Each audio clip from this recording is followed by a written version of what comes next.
Hey friends, welcome back to the channel. This is your boy Ahmed at Altcoin Era. We're near the end of the cycle. Yeah, I have to be honest. We're near the end. We've got probably another 6 to 12 months left. We're going to look at the on-chain data and we're going to look at whether prices are relatively cheap, are relatively high, or are they moderate. We're going to look at Bitcoin and Ethereum. This is the short-term hodler rate. And with short-term hodlers, they are very greedy.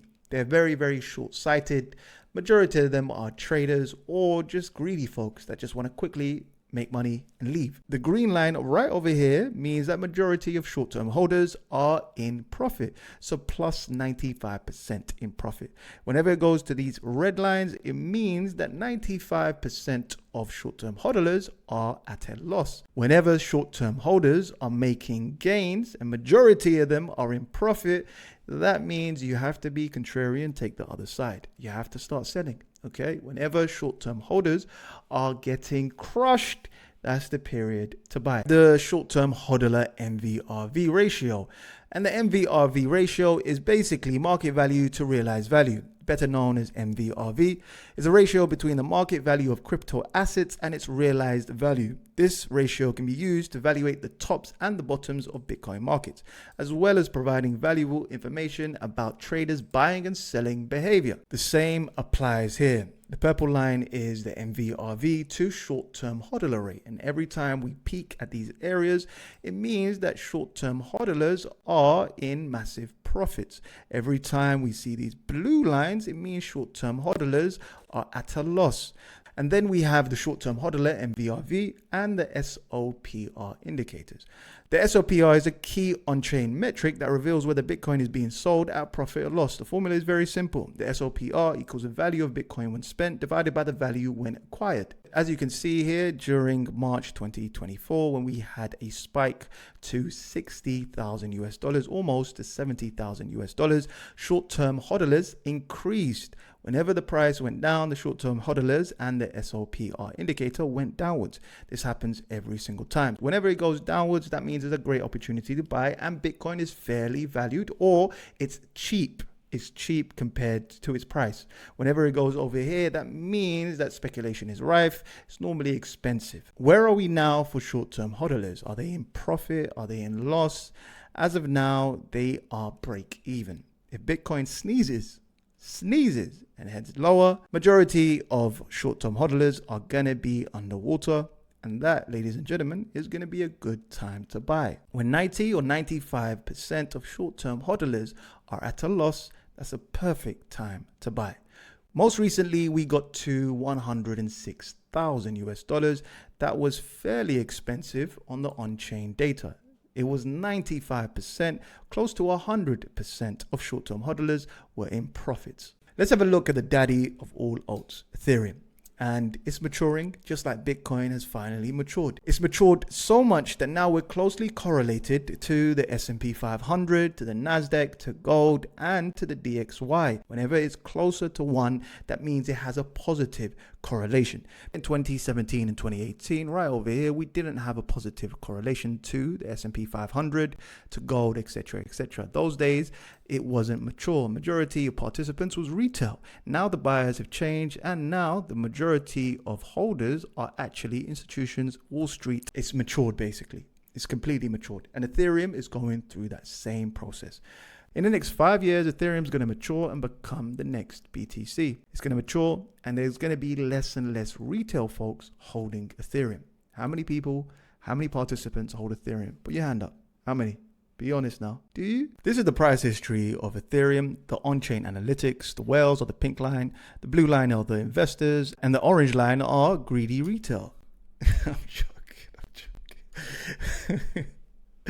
Well, as you can see here, the long-term hodlers are the whales. As the price decreases, what happens is that the whales increase in buying Ethereum.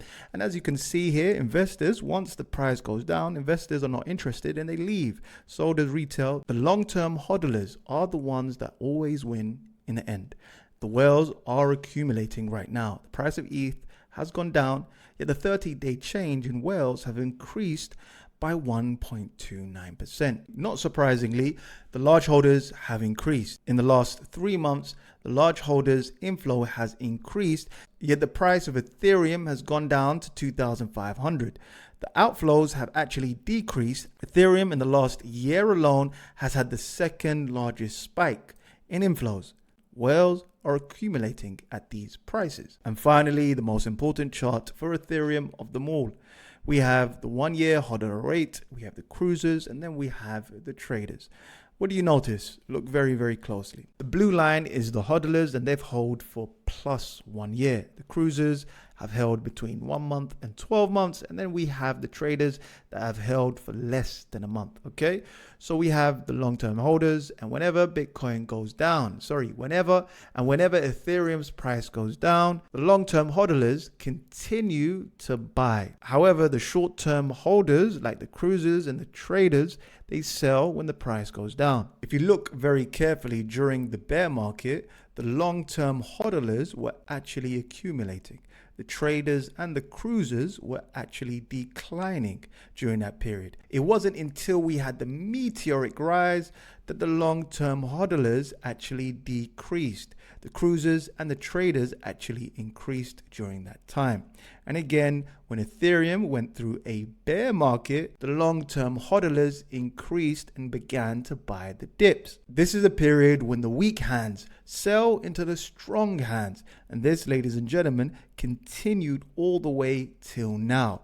They're still accumulating while the cruisers and the short-term hodlers are decreasing. Ethereum at the moment is extremely cheap. Whenever the long-term holders accumulate at these prices, it means that it is relatively cheap.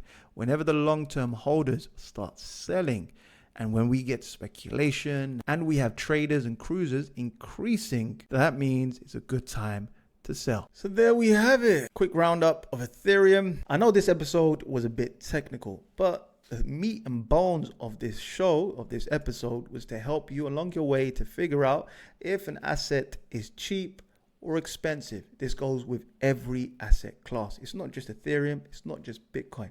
You can figure out whether an asset is cheap or expensive by measuring the speculation rate. So whenever there is an influx of short-term holders coming into the space, what do? Long-term holders are the ones that form a bull market. Short-term holders are the ones that form a bear market. Whenever things get frothy and there's more and more short-term hodlers, that is when you, my friends, us, my friends, begin to sell. That's it for now. Make sure to join our private members. I'll see you soon. Peace.